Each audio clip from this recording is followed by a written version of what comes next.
एक नेता कह रहा है कि सनातन डेंगू है, मलेरिया है। दूसरा नेता कह रहा है कि सनातन HIV है, कोढ़ है।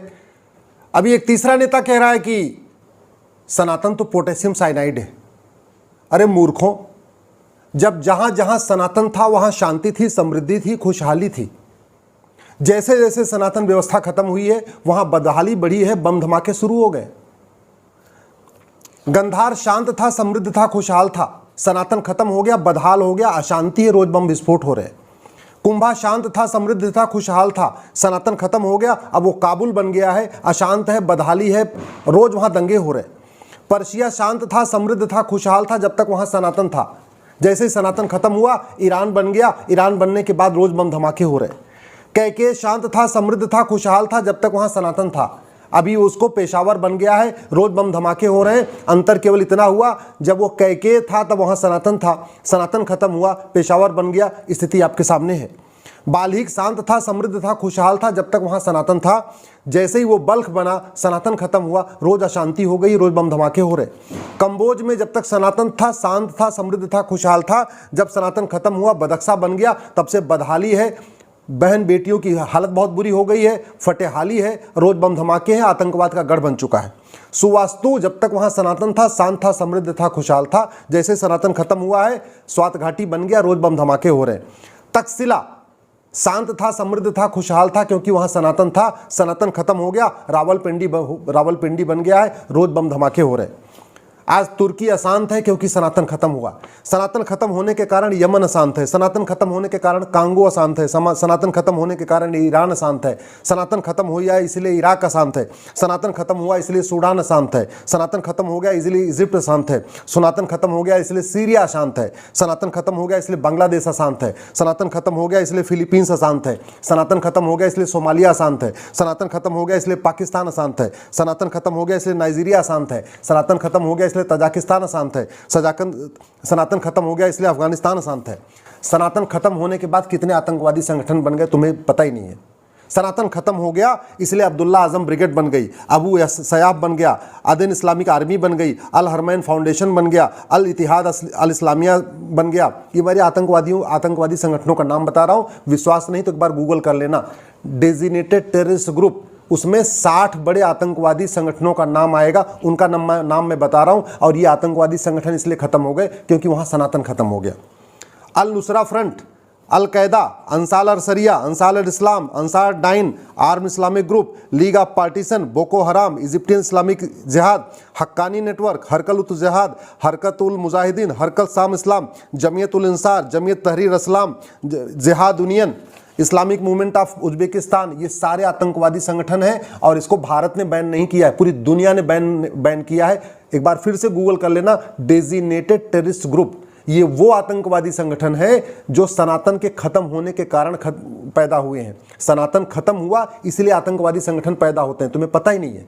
एक बार गूगल करो, Islamic state greater Sahara, Islamic state of Iraq, Islamic state of Africa, जैसे मोहम्मद, जैसल मुजाहरीन, जमात अंसरुद्दौला दौला, जमात असरुत तौहीद, जमात नुसरुल इस्लाम, जमात उल अहरार, जमात इस्लामिया, झुंड अल अक्सा, झुंड अल खलीफा, Lashkar Taiba, Lashkar Jhangvi, Libyan Islamic group, Morocco Islamic group, movement of for jihad, Mujahideen Indonesia, Tehrik Taliban, Islamic Turkmenistan Islamic party. ये सारे आतंकवादी संगठन हैं। याद रखना, जहाँ जहाँ सनातन मजबूत होता है वहाँ शांति आती है, समृद्धि आती है, खुशहाली आती है।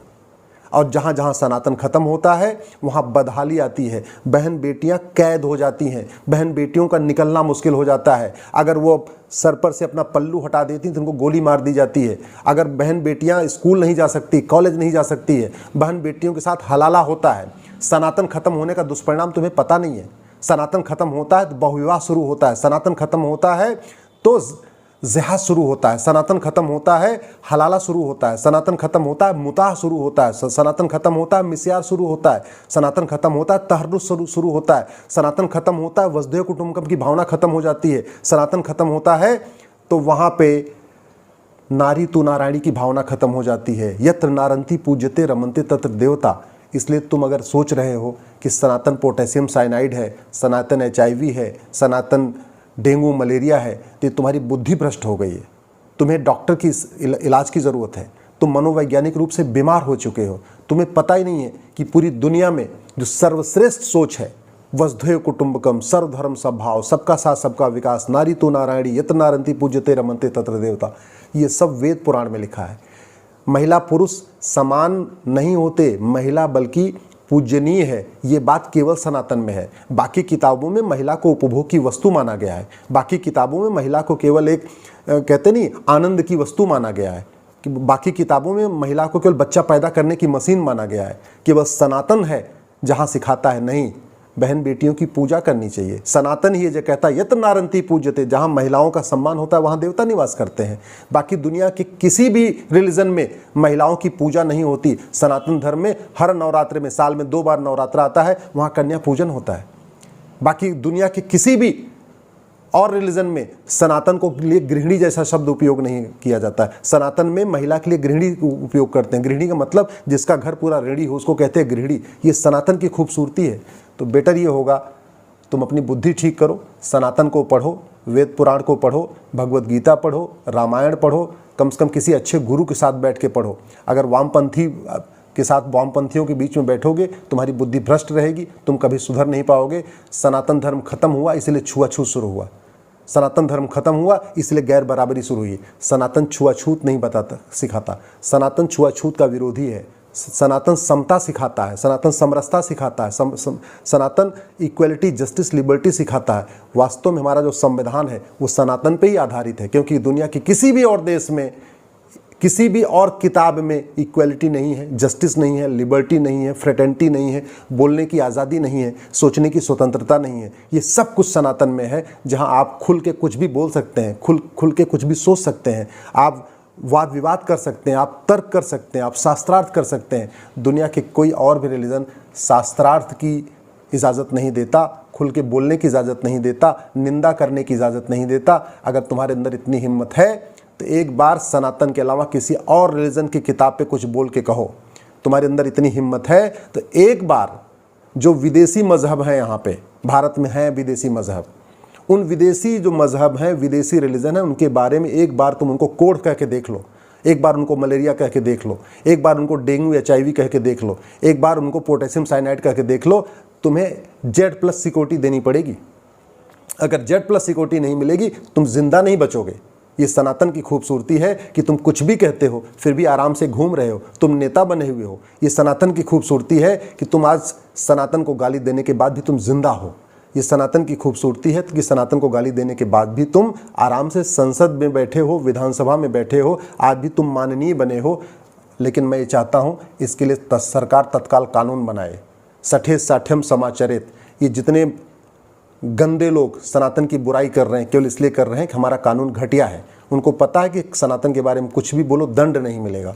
इसलिए मैं सरकार से निवेदन करता हूं, प्रधानमंत्री जी से, सबसे पहले विदेशी शिक्षा व्यवस्था खत्म करें, भारतीय शिक्षा व्यवस्था लागू करें। ये विदेशी चुनाव व्यवस्था खत्म करके एक भारतीय चुनाव संहिता लागू करें, एक विधायिका संहिता लागू करें, सांसद विधायक बनने के लिए ऑल इंडिया लेवल पे एग्जाम शुरू करें। ये जितने कूड़े कचड़े घूम रहे हैं ना, जिस दिन ऑल इंडिया लेवल पे एग्जाम शुरू हो जाएगा IAS की तर्ज पे, ये कचड़े ऐसे ही बाहर हो जाएंगे। चूँकि ऑल इंडिया लेवल पे कोई एग्जाम नहीं है, ये सारे कूड़े कचड़े आके पॉलिटिक्स में गंदा कर रहे हैं। इसलिए मैं माननीय प्रधानमंत्री से निवेदन करता हूं, भारतीय न्याय संहिता लागू करिए। 1 घंटे के अंदर 1 घंटे में FIR हो, 1 महीने में जांच हो, 1 साल के अंदर फैसला हो। ऐसे गंदे लोग चूंकि बाद में पलट जाते हैं, बयान पलट देते हैं, इनका नार्को पॉलीग्राफ ब्रेन मैपिंग जरूरी है जिससे झूठ न बोलने पाए। इसलिए एक भारतीय साक्ष्य संहिता की जरूरत है जिससे कि इनका झूठ पकड़ में आ जाए। प्रॉपर्टी को आधार से लिंक करना ज़रूरी है, क्योंकि जितने गंदे हैं ये 1000-1000, 5-5 करोड़ के मालिक बने बैठे हुए हैं। इनके पास महंगे फार्म हाउस हैं, नौकर के नाम पे खरीदते हैं, रिश्तेदारों के नाम पे खरीदते हैं। इसलिए प्रॉपर्टी को आधार से लिंक करने की ज़रूरत है। एक भारतीय नागरिक संहिता बनाने की ज़रूरत है कि जो आदमी भारत को गाली दे, भारतीय संस्कृति को भारतीय संस्कृति का अपमान करे, सनातन संस्कृति का अपमान करे, उसकी नागरिकता खत्म होनी चाहिए। इसलिए सरकार को एक भारतीय नागरिकता संहिता बनाना पड़ेगा। अब समय आ गया है विदेशी नाम हटाए जाएं, विदेशी निशान हटाए जाएं, विदेशी कर व्यवस्था खत्म किया जाए, विदेशी पुलिस व्यवस्था खत्म किया जाए, विदेशी चिकित्सा व्यवस्था खत्म किया जाए, विदेशी शिक्षा व्यवस्था खत्म किया जाए और प्रत्येक कानून को दुनिया का सर्वोत्तम कानून बनाया जाए। इक्वलिटी का कॉन्सेप्ट संविधान में लिखा हुआ है, सनातन में है। जस्टिस सबको मिलना चाहिए, एक समान मिलना चाहिए। यह सनातन धर्म से वेद पुराण से निकला। महिला पुरुष एक समान है, वेद पुराण से निकला। महिलाओं के लिए विशेष व्यवस्था होनी चाहिए, वेद पुराण से आया। और ये संविधान वो खत्म क्यों करना चाहते हैं, इसको समझिए। संविधान का आर्टिकल 351 कहता है यह सरकार की ड्यूटी है कि देश के सभी नागरिकों को हिंदी और संस्कृत लिखना, पढ़ना, बोलना आना चाहिए। इसलिए कह रहे हैं सनातन खत्म करो, क्योंकि संविधान लागू होगा तो सनातन का प्रचार प्रसार होगा। सच्चाई तो यह है पिछले 75 साल में संविधान के मूल उद्देश्यों पे कभी चर्चा ही नहीं हुई। 20% संविधान बचा हुआ है जिसपे कभी चर्चा ही नहीं हुई। न देश की किसी विधानसभा में चर्चा हुई, न लोकसभा में चर्चा हुई, न राज्यसभा में चर्चा हुई। अब जब उसको प्रयास किया जा रहा है लागू करने के लिए, तब ये बात हो रही है सनातन को खत्म कर दीजिए। सनातन खत्म करने का मतलब महिला पुरुष एक समान नहीं है। इसके लिए भारत कभी तैयार हो सकता है क्या? हमारे देश में तो महिला को गृहिणी कहते हैं। गृहिणी, गृहिणी का मतलब गृह, पूरा परिवार ऋणी, पूरा परिवार जिसका ऋणी है वो गृहिणी है। गृहिणी का समानार्थी शब्द दुनिया के किसी भाषा में नहीं है। दुनिया में 6,500 भाषाएं बोली जाती है, गृहिणी जैसा शब्द किसी और भाषा में है ही नहीं है। नारी तू नारायणी यत्र नारंती पूज्यते रमनते तत्र देवता। दुनिया में 1100 रिलीजन है, किसी और रिलीजन में नारी तू नारायणी का कॉन्सेप्ट नहीं।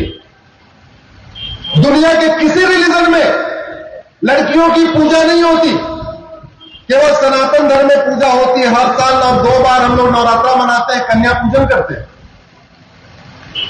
इसलिए मैं कह रहा हूं एक बहुत बड़ी सोची समझी साजिश के अंतर्गत हमें तोड़ने की कोशिश की जा रही है।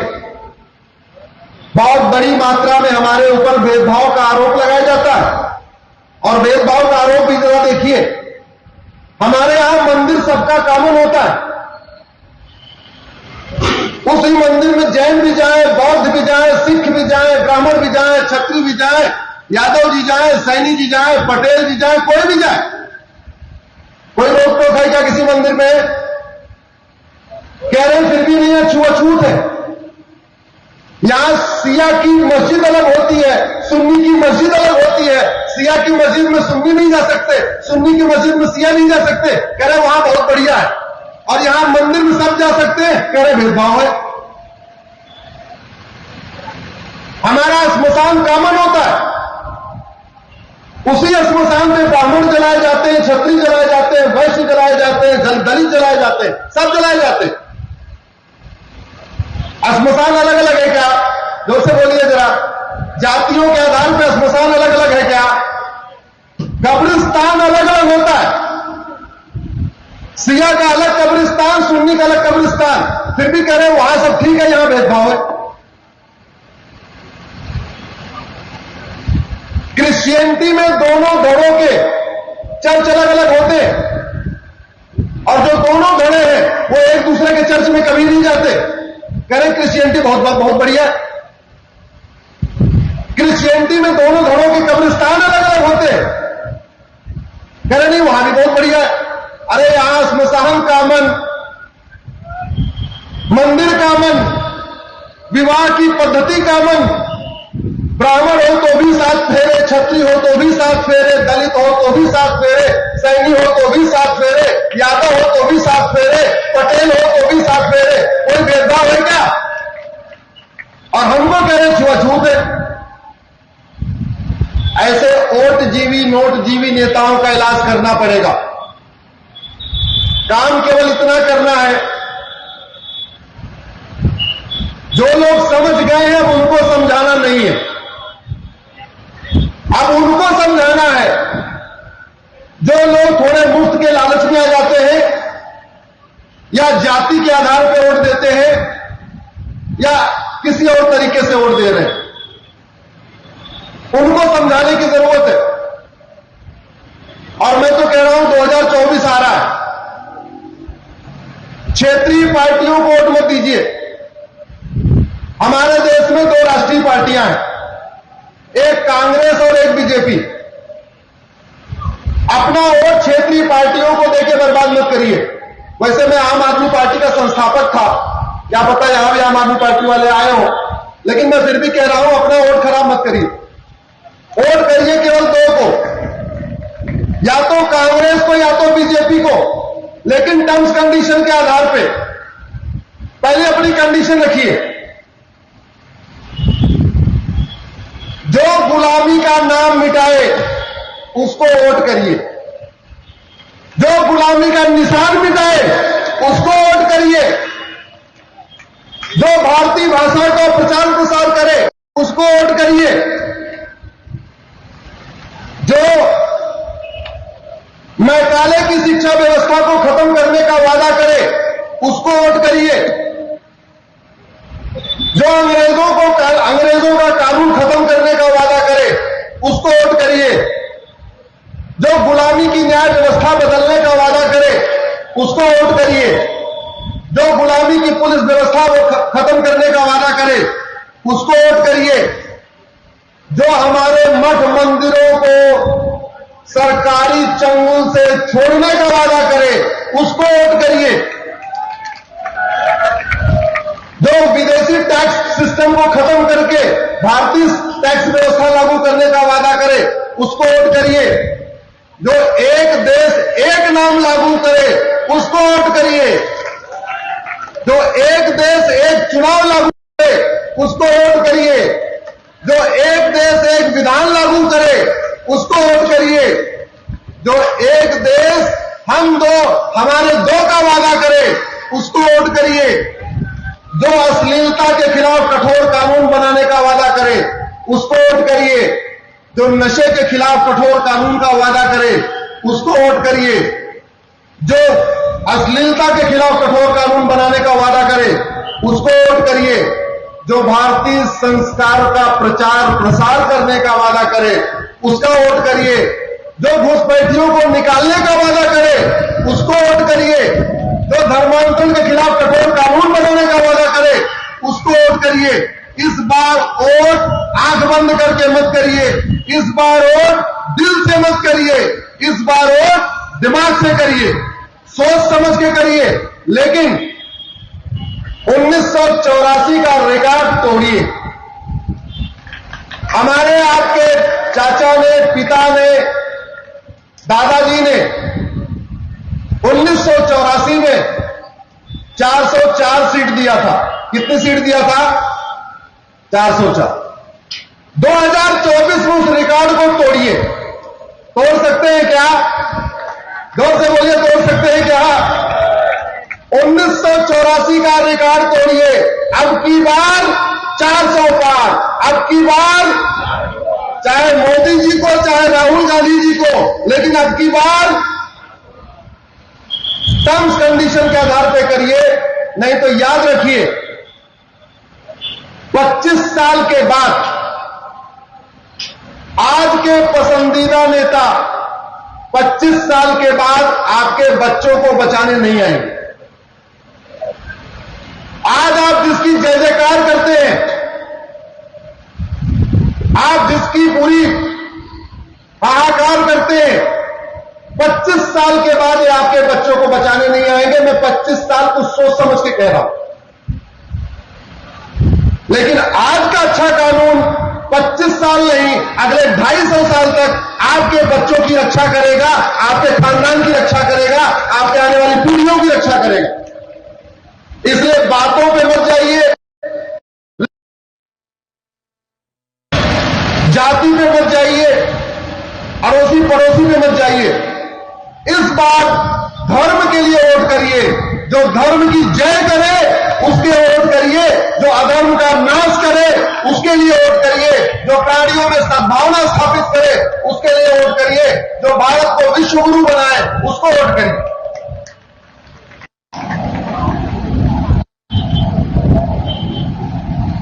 कुम्हार को हमने देखा है बर्तन कैसे